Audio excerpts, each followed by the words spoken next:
everyone. Welcome to Headlines of the Day. This is 28th of April 2022 and we are back again with some of the major highlights from the Indian Express. Let's begin our today's discussion with the very first article on page number 5 from GS3 Economy section that is headlined as Prime Minister flags high fuel prices in opposition-ruled states. Their CMs hit back at the center. From this article, you have to consider why global fuel prices are up, how India is impacted and what immediate remedial measures are needed to be taken. Further on, there is another article from GS3 Economy section itself that talks about electricity shortage.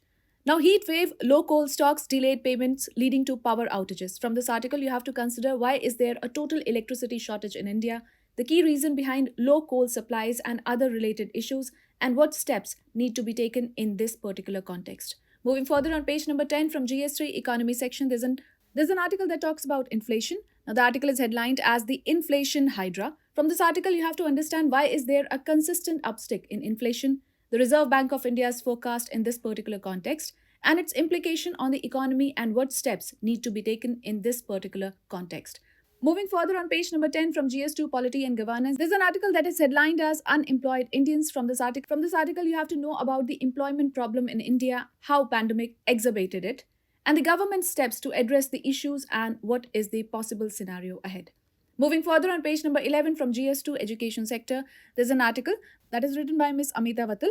Now, the article is headlined as A Time to Revisit the School. From this article, you have to understand how the pandemic has thrown a harsh light on the vulnerabilities and challenges faced by the world in education sector. Why is there an immense learning gap due to existing inequalities and the government interventions and what more needs to be done in this particular context. Moving further on page number 12 from GS3 Economy section, there's an article, Cabinet OK's subsidy hike for P&K fertilizers in the Kharif season.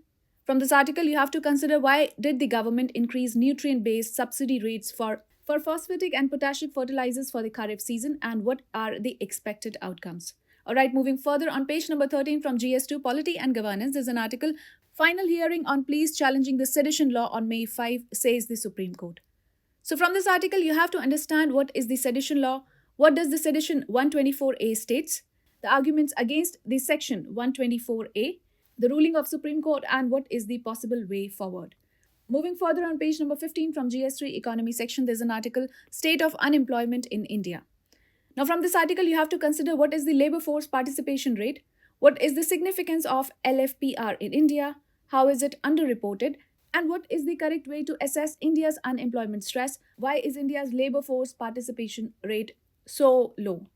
Moving further on page number 17 from GS3 Economy section, there's an article, India, China, Russia, 4 others on US Intellectual Property Priority Watch List. Now from this article, you have to understand what are the takeaways from 2022 Special 301 report. And with this, we call it a wrap of today's edition of Headlines of the Day, the Indian Express. We'll see you with more such videos. Till then, do stay tuned. Till then, take care and do stay tuned.